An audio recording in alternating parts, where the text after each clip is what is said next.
கருவடாம் போட்டு அரைச்சி விட்ட சாம்பார் இல்லையா? ஆமாம், இன்னைக்கு சமையலில் கருவடாம் போட்டு அரைச்சி விட்ட சாம்பார் காமிக்கலான்னு.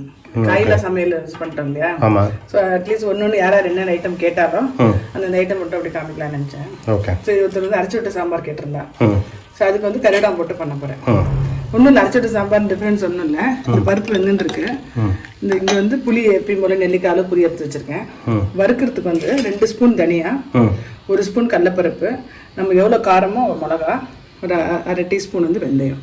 ஓகே. எல்லாத்தையும் நல்லா வறுத்துட்டு நைஸாக அரைக்கணும். தேங்காய் வந்து அவசியம் இல்லை, வேணும்னா போட்டுக்கலாம். தேங்காயும் வறுத்துட்டா அது ஒரு வாசனையாக இருக்கும், வறுக்காம போட்டால் அது ஒரு வாசனையாக இருக்கும். தேங்காய் வறுத்துக்கிறது இதோட சேர்த்து இருக்கணுமா? தனித்தனி எல்லாமே தனித்தனியாக வறுத்துக்கணும்.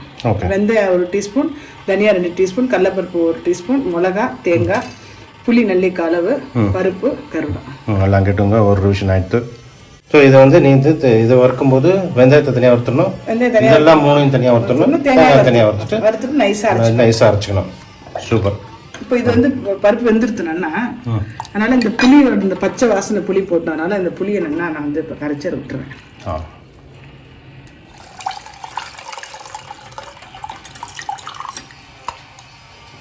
இந்த பச்சை புளி வாசனை போகிற அளவுக்கு கொதி வறுக்கணும்னா அதுக்குள்ளே வறுத்துக்கிறேன். நான் வறுத்துன்ட்டேன், அதெல்லாம் அப்படியே நல்லா நைஸாக அரைச்சிக்கிறேன். வந்து நான் ரொம்ப வறுக்கல, அந்த வறுத்து எலுப்பிச்செல்லாம் சும்மா போட்டு வச்சிருந்தேன். போட்டு நல்லா பொடி பொடியாக கட் பண்ணிட்டு நல்லா வறுத்தோம்னா அது ஒரு டேஸ்ட் நல்லா இருக்கும். அரைச்ச விழுது அப்படியே போட்டுன்றேன். மஞ்சப்பொடி வந்து பருப்பு போடும்போதே மஞ்சப்பொடி போட்டுட்டேன். வேணும்னா இன்னும் கொஞ்சம் கலை வேணும்னா போட்டுக்கலாம். இது நல்லா கொதிச்சோடனே இறக்கிட்டு கடுகு மிளகா அந்த கருவடாத்தையும் தாளிச்சு போட்ட வேண்டியதான். கொதிச்சு பாருங்க, ஒரு சைடாக கொதிக்குது. இப்போ கருவடாம் போட்டதுனால கொஞ்சம் ஜலமாக வச்சுருக்கேன். சப்போஸ் வேற ஏதாவது காய் போட்டோம், பரங்கிக்காய் போட்டாலும் இப்படி தான் ஜலமாக வச்சுக்கணும். சப்போஸ் முருங்கைக்காய், கத்திரிக்காய், வெண்டைக்காய்லாம் போடுற மாதிரி இருந்தால் கொஞ்சம் ஜலத்தை கம்மி பண்ணிக்கலாம், கொஞ்சம் திக்காக. அது அவாவா எப்படி டேஸ்ட்டோ அதுமாரி போட்டுக்கலாம். இறக்கிடுறேன். ஆயிடுத்து. ஒரே ஒரு மிளகாவும் கருவேப்பிலையும் போட்டிருக்கேன். அப்புறம் கொஞ்சோண்டு பெருங்காயம்.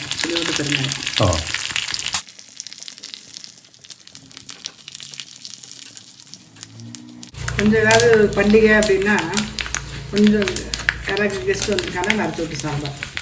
இது ஒரு டேஸ்ட்டு தனி தான். கொஞ்சம் தனியாக வாசனை இருக்கும், மிளகு கிடையாது.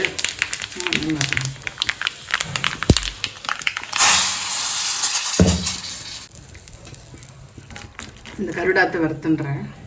வறுத்துன்றேன் இல்லையா?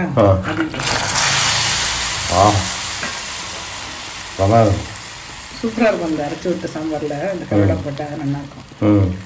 மிச்ச காய் போட்டாலும் நல்லாயிருக்கும்.